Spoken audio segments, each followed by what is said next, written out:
Hey guys, my name is Mark, and in this video I'm going to show you how a 2-minute investment in time saved me about 8 hours of video editing prep work. Yeah, if I'm going to come back after a 5-month YouTube hiatus, it's going to be an editing video that saves you time. Oh yeah. Scene Edit Detection.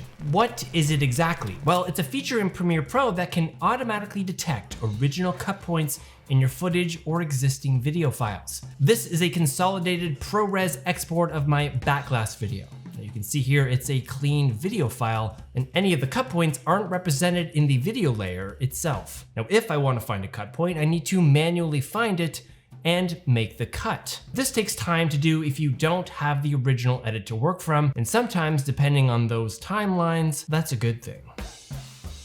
Now I've been using it extensively lately because I'm cutting down existing episodes of a TV series into 5-minute social media videos, and I'm working from the mastered, colored, and mixed ProRes files. Each episode is 44 minutes, and there are a lot of cuts. Now the best place for me to get started on this is to use Scene Edit Detection, which will analyze and detect all the video edit points so I can actually start the process of recutting this into something new. First, drop your video file onto your timeline. Because I want the cut points to be made across all layers of video and audio, I'm going to highlight all of it. Right-click and go down to Scene Edit Detection. Now a box will pop up like this with a few options. Now the default is apply a cut at each detected cut point. Now you can also create a separate bin of subclips, which will give you a folder in your project with each shot subclipped so you can scroll through your shot options a bit faster. Now these two are the most useful. The third box here might come in handy, but I haven't found any use for it personally. Now when you've checked your boxes, click Analyze and let your machine do the dirty work.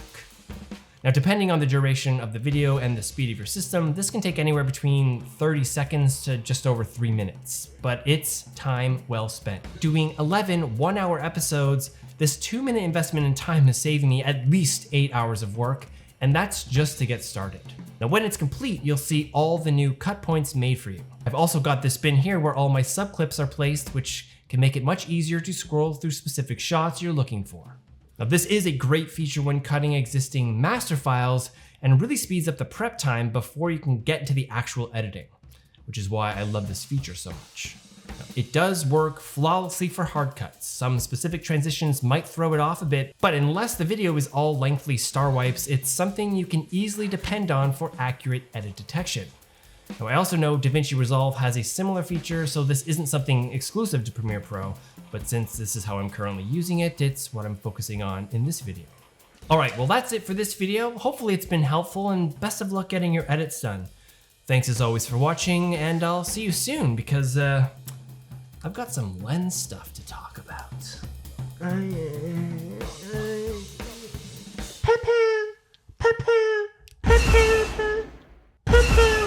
This is A/B speed. See? Oh God, it's been a long time since I've done some camera stuff.